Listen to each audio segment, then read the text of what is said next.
What's going on, guys? It's your boy Raul TV, Team R4UL, your favorite YouTube mechanic. We're back again, and what I'm doing this time round is I've got a 2016-17 kind of thing Toyota Auris, or Auris, whatever you want to call it.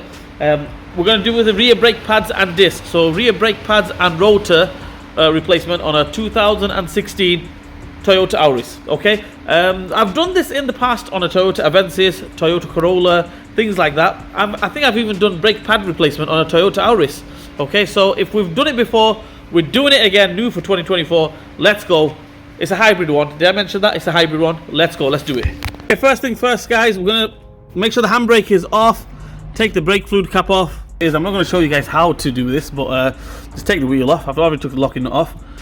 21mm socket, ratchet, or socket, strong arm, or if you've got a gun, just whiz it off. Let's go. Okay, next thing what we're going to do is we're going to get ourselves a 13mm spanner. I'm pretty sure Toyotas are supposed to be 14 or 12, but for some reason on this car it's 13mm. Toyota Auris 2016. Okay, what we will have to do is, can you see it's all spinning? Just have to stop that from turning. The best way to do it is get a 19mm spanner, okay, and put it on there, or a 17mm spanner. I think it's 17 or 19, right? And then just hold it there and take it off. Or if you've got some pliers, just hold it with the pliers. Whatever you've got, stop that from turning. Take the bolt off. Let's go. Okay, so I've took the bottom one off, as you can see there. So you get the picture. Get a 19mm. It is 19mm spanner on the inside there, and with the 13mm you're going to take it off. Obviously you're going to hold it with the other hand. I've got the camera in this hand, so I can't really show you guys. So basically, as you can see there, I'm going to hold that spanner with one hand, take it off with the other hand. Happy days. Let's go. Okay, after that all you do is we just get yourself a flat screwdriver, and boom, there we go. We'll take it off like that. As you can see, the pads are brand new, right? Somebody has just fitted brake pads on this car, but it's been for the MOT and they failed it. It's a taxi MOT and they failed it on the rotors. Okay, so we're gonna leave them pads on. Actually, I think the brand new brake pads. So we're gonna leave the pads on. We're just gonna change the rotors. Even these rotors are not really that bad, but obviously they failed it, so we need to replace it. Right, so that moves out of the way. Just flick the pads off, as you can see there. They just flick off on the floor as well. I wouldn't have done that if I was using two hands. So you got to take that one off as well. And we'll go from there. Okay, guys, next thing what we're going to do is we're going to move that to a side so it doesn't come and hit me on the head.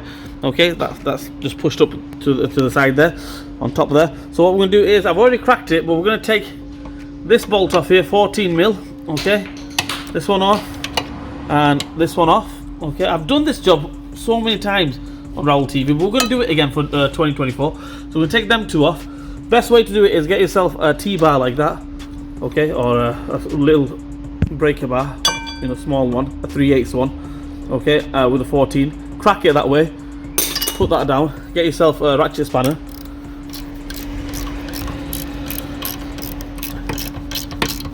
take them off.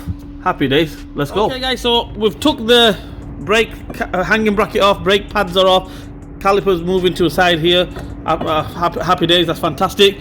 Right, as for the disc, there's two ways to take it off. One is, I would say, the proper way. The other way is if you don't have these little bolts. I mean, any garage out there, you should have these little brake caliper bolts. Bang them in them two holes. There's two holes there, as you can see.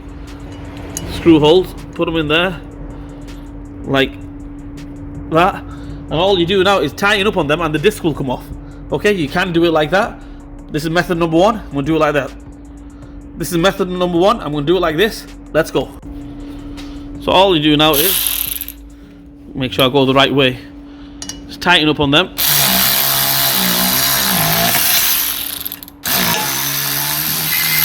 Oh my god, that is proper satisfying, that. Anyway, as you can see there, that's off. All you do now is just pull the disc off, or the rotor, if you want to call it the rotor. That's one way to take it off. Or the other way is you're going to get yourself a hammer, okay, and give it a hit like that, and take it off that way as well. Happy days. Okay, so there we have it. There's the new rotor, the new disc. Same way as we took it off, fit it in reverse order. These ones, as you can see, they're coated. Okay, so you don't need to give them a clean out. I mean, you can give it a wipe down if you want to. The ones that have got oil on them, you need to get some brake cleaner, clean it out and what have you, and then that way you're okay, you're good to go. It won't squeak and, you know, things like that when you finished it. I would recommend you just put one of the wheel bolts on, or studs on, or nut on, whatever you've got, right, so it doesn't fall off and hit you on your toes, fall on your toes, or that it doesn't fall and, you know, distort the brake disc. Right, let's get that hanging bracket back on. Let's go.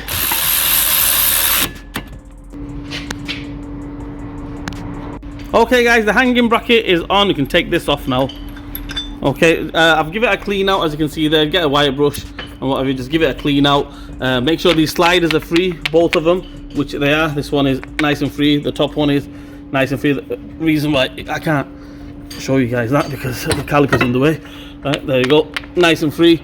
Right, that's it. Let's get the brake pads on. Might need to adjust it a little bit, push the piston back in, wind it back in. Okay, and yeah, not push back, it's a wind back, this one, so you need the brake wind back tool to wind it in. Right, and what I'm going to explain to you guys is, I've explained this on my other videos, I think last year or the year before when I did it. Can you see that little dot there, that one there? Just focus on that, zoom on that. Okay, you've got one on the other side, on the inside. Obviously I can't show you that properly, but you can see it there, just sticking out a little bit. Okay, that little dot, put that brake pad back on. Okay, locator has to locate with one of these grooves on the brake caliper, on the piston that is. Okay, so one of these grooves, you adjust it as best you can, wind it in or wind it out, right? Make sure it's nice and level with the brake pad, and make sure one of those cutouts there lines up with that dot. Okay, because if it doesn't, then obviously you're going to have rubbish handbrake. Brake pads are going to wear out unevenly, and yeah, so make sure one of them dots. So as you can see there, if you look at it, it's about, I would say, nearly 9 o'clock-ish. It's not 9 o'clock-ish, but about 9 o'clock-ish. Okay, 8:45 kind of thing.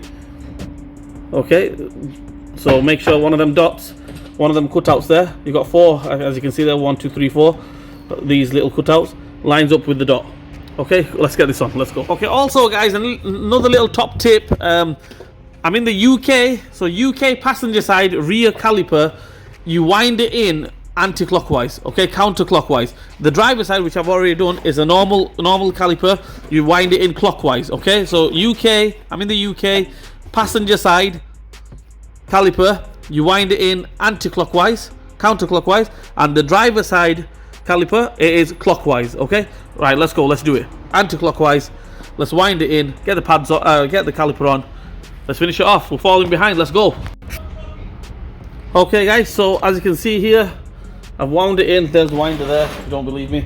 Right, wound it in counterclockwise, so that, I would say the what is it, the cutout, it needs to be at that angle. Let's get this caliper on.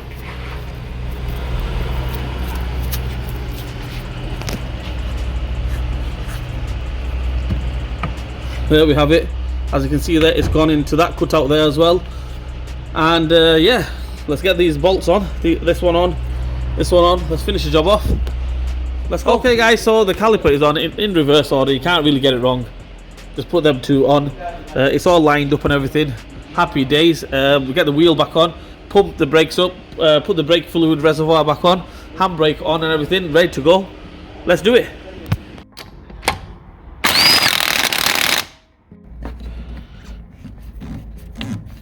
Well, there we have it guys, all done and dusted. The Toyota Auris 2016 plate, brake pad replacement. I mean, we've done it in the past, so we're doing it again for 2024.